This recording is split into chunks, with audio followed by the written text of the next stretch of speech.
주식은 너무나도 실시간으로 바뀌는 이런 점이 정말 힘드실 겁니다. 주식을 그럼에도 불구하고 해야 하는 이유에 대해서 제가 간단하게 설명을 좀 드려보도록 하겠습니다. 자, 첫 번째로는 근로소득과 금융소득이 있습니다. 근로소득을 넘어설 수도 있는 게 금융소득이죠. 그러니까 주식을 계속 하는 거죠. 주식이든 아니면 어떤 재테크 상품이든 부동산이든 결국에는 근로소득이라는 것이 한계점을 만들어낼 때 금융소득을 추구를 하는데, 지금은 금융소득이 손실이 커졌을 경우를 생각을 해봐야 되는 거예요. 바로 지금 같은 경우에요. 2022년 같은 경우. 두 번째로는 근로소득으로서 금융 손실을 메울 수 있을까라는 것을 한번 생각을 해보셔야 되는 거죠. 이거 굉장히 힘들 거예요. 이게 왜 힘드냐면 갑자기 어디 가서 내가 연봉 협상을 한다고 해서 대폭 상승되는 것도 아니고, 내가 어떤 특허를 발명해가지고 특허 사용료를 받는 것도 아니고, 저작권료를 받는 것도 아니고, 대부분 그렇잖아요. 뭐 자영업은 더 그렇고요. 아무튼 근로소득이라는 것은 이 몸이 조금 많이 소요가 되는 거잖아요. 그런데 이제 최근에는 그런 모습이 많이 보여요. 금융 손실을 근로소득으로 나는 대체를 하겠다라고 생각하는 순간 어떤 과정이 또 일어나게 됩니까, 여러분?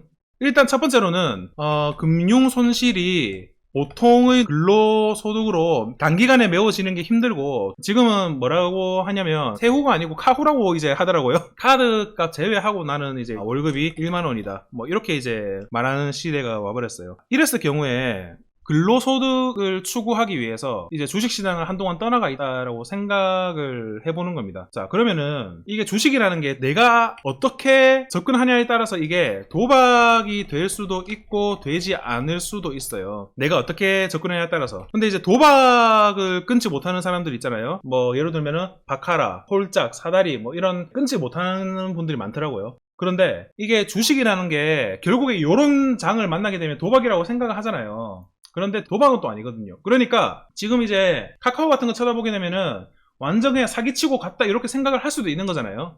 뭐 요런 카카오뱅크 지금 난리 났죠. 지금 오늘 카카오페이 난리가 나버렸어요. 상장 이후부터 월봉이 갱신이 된 적이 단 한 번도 없는 요런 흐름. 사실 이런 거 보면 이제 흔히 말하는 잡주보다 더한 케이스를 이제 만나게 된 건데요. 원래 지금 우리가 받아들이는 게 뭐 시장 분위기 따라서 내 마음이 흔들리고 내 방향성이 흔들리고 많은 것들이 숫자에 의해서 많이 흔들리는데, 제가 강의 초창기에 한번 말씀드렸던 적이 있는데 망하지가 않아요. 근데 진짜 이거는 아실 거예요. 이 주식시장이 망하지가 않는 거예요. 망하지는 않는데 저점을 내가 언제 잡을까라는 생각에 너무 몰두해 있으면은 거기에서 이제 손실이 좀 많이 발생을 하는 거거든요. 그 말은 즉슨 무슨 말이냐면, 시장이 좋아도 수익이 안 났다라고 하면, 자, 시장이 이렇게 좋았을 때도 만족할 수익이 이제 안 났다라고 했다면 여기는 더 안 날 거예요. 네, 안 날 수도 있어요. 수익이 나고자고 하면은. 그러니까 굳이 내가 아랫꼬리를 세게 다는 이런 것들을 잡을 필요는 없는 거예요, 사실상.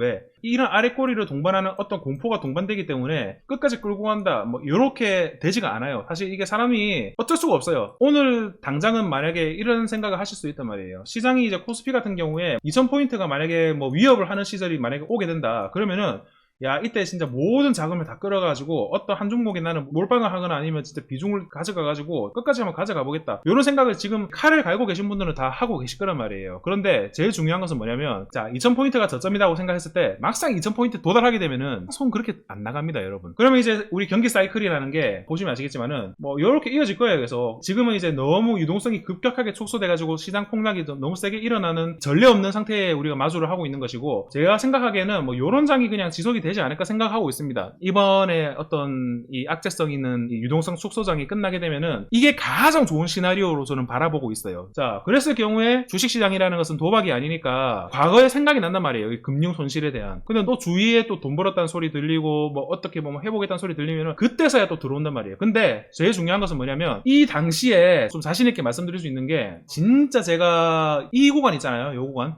이 주봉으로 따지게 되면 이 코스피 지수인데요, 요 구간에서 진짜 엄청난 발전을 좀 하고 있다라고 생각해요. 요 구간에서 6, 7, 8, 9, 10 이 구간이 인사이트가 넓어지고 현명한 선택을 조금 더 할 수 있고 멘탈로서도 더 강해지고 냉정함도 더 강해지는 계기가 되었다라고 생각하거든요. 그래서 저는 크게 뭐 두려운 게 없는 거예요. 이게 자신감이라기보다는, 뭐 자신감도 물론 있겠죠. 자신감은 있는데 뭔가 이게 내가 늘었다라고 표면으로 티나는 것이 아니라 내가 키가 더 큰 느낌이에요. 그런 느낌을 좀 많이 받고 있단 말이죠. 사실 이게 저라서 뭔가를 배웠다라기보다는 아마 느끼시는 게 좀 많이 있으실 거예요. 제가 느끼는 걸 우리 수강 수강생분들이 같이 느끼는 교집합도 분명히 있을 것이고 또 저 나름대로 또 새롭게 느끼는 게 있을 것이고 그런 것들이 많이 존재를 하고 있기 때문에 저는 결국에 주식 사이클이라는 게 경력이라는 게 중요하다면은 역대급의 경력을 우리가 쌓고 있는 거잖아요. 월봉상으로 봐도 지금 2008년도에 52% 내려갔고 지금 여기서도 지금 크게 내려갔잖아요. 그러니까 요런 시기를 한번 우리가 바라보게 되면은 리먼 사태도 한번 겪어보고 뭐 IMF도 겪어보고 이거를 겪어봐야 이제 다음에 우리가 뭔가 또 큰 자산이 될 수 있는 계기가 되지 않을까 저는 그렇게 좀 생각을 하고 있습니다.